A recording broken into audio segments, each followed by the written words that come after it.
नमस्कार, नेशनल पंचायत देख रहे हैं आप और मैं हूं आपके साथ नवीन कुमार। और आज हम बात करने जा रहे हैं दिल्ली के मेन गढ़ करोल बाग विधानसभा क्षेत्र की कि यहाँ का चुनावी इतिहास क्या कुछ रहा है और आने वाले 2025 के विधानसभा चुनाव में इस विधानसभा सीट का या फिर यहाँ की जनता का क्या कुछ रुझान रहने वाला है बीजेपी, आम आदमी पार्टी और कांग्रेस के लिए। क्योंकि यहाँ पर 2020 के चुनाव में विशेष रवि जो आम आदमी पार्टी की तरफ से सीटिंग एमएलए है, उनको फिर से टिकट दिया गया है। वहीं बीजेपी के बड़े नेता दुष्यंत गौतम को यहां पर चुनावी मैदान में उतारा गया है। हालांकि कांग्रेस की तरफ से अब भी दिल्ली की इस विधानसभा सीट पर किसी भी चेहरे के ऊपर अभी दाव नहीं खेला गया है। लेकिन जान लेते 2025 के पहले 2020 का जो विधानसभा चुनाव हुआ था उसमें क्या कुछ वोटिंग पैटर्न रहा था, किसने जीत हासिल की थी और किसको कितना बड़ा वोट शेयर यहाँ पर जनता ने दिया था। अगर हम बात करें आम आदमी पार्टी के उम्मीदवार विशेष रवि की, तो उनको 62.23% टोटल वोट शेयर यहाँ की जनता से आशीर्वाद स्वरूप मिले, यानी कि 67,494 वोट उनको मिलते हैं।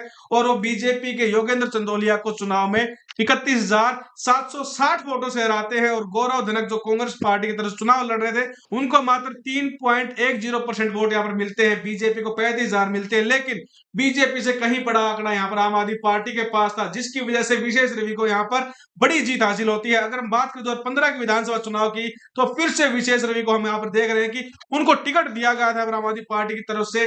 67,429 वोट उनको मिले। योगेंद्र चंदोलिया उनके सामने फिर से दिखाई देते हैं और यहाँ पर हार जीत का जो मार्जिन है वो फिर से काफी बड़ा दिखाई दे रहा है। 32,880 वोट का जो हार जीत का मार्जिन है, कहीं ना कहीं आम आदमी पार्टी की उस मजबूती को दिखाता है कि बार बार केजरीवाल जिस चीज के बारे में बात करते हैं दिल्ली में कि उनकी पार्टी मजबूत है और फिर से वो सरकार बनाएंगे। हालांकि वो एक बात और कहते हैं कि उनके जो विधायक है उनकी संख्या कम हो सकती है, लेकिन सरकार आम आदमी पार्टी की बनेगी। लेकिन बात कर लेते हैं मदन खोरवाल के बारे में। उनको मात्र 9,144 वोट मिलते हैं, यानी कि 8.11% वोट से उनको यहाँ पर मिलता हुआ दिखाई दे रहा है। और 2025 के विधानसभा चुनाव के लिए बीजेपी पार्टी लगातार यहाँ पर आम आदमी पार्टी को एक तरह से अटैक कर रही है। जुबानी जो जंग है दिल्ली की विधानसभा सीटों को लेकर वो चलती हुई दिखाई दे रही है। 70 विधानसभा सीटों पर चुनाव होने हैं और इसी के सिलसिले में अगर बात करें 2013 की विधानसभा चुनाव की, तो उसमें फिर से विशेष रवि का यहाँ पर अहम योगदान दिखाई देता है। आम आदमी पार्टी को करोल बाग की विधानसभा सीट से जितवाने में उनको 35,818 वोट उस टाइम में मिले। सुरेंद्र पाल रतवाल यहाँ पर बीजेपी पार्टी के कैंडिडेट थे। 34,068 वोट उनको मिलते हैं। और हार जीत का जो मार्जिन था 2013 के विधानसभा चुनाव में आम आदमी पार्टी का उदय था, मात्र 1750 वोटों से यहाँ पर आम आदमी पार्टी जीतती दिखाई दे रही है। वही मदन खोरवाल जो इंडियन नेशनल कांग्रेस के यहाँ पर कैंडिडेट थे, उनको 29,358 वोट मिले। यानी कह सकते हैं कि कांग्रेस पार्टी का 2013 के विधानसभा चुनाव में वोट शेयर सही रहा। 29% के आसपास उन्होंने यहाँ पर अर्जित किए।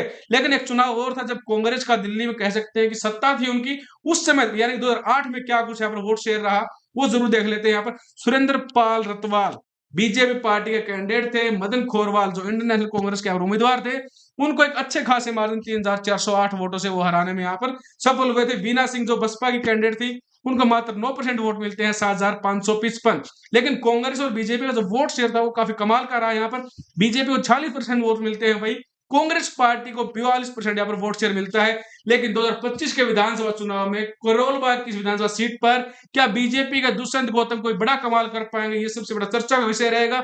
या फिर जो विशेष है आम आदमी पार्टी की तरफ से, वो कोई विशेष काम यहाँ पर फिर से करके आम आदमी पार्टी की झोली में इस सीट को डालेंगे।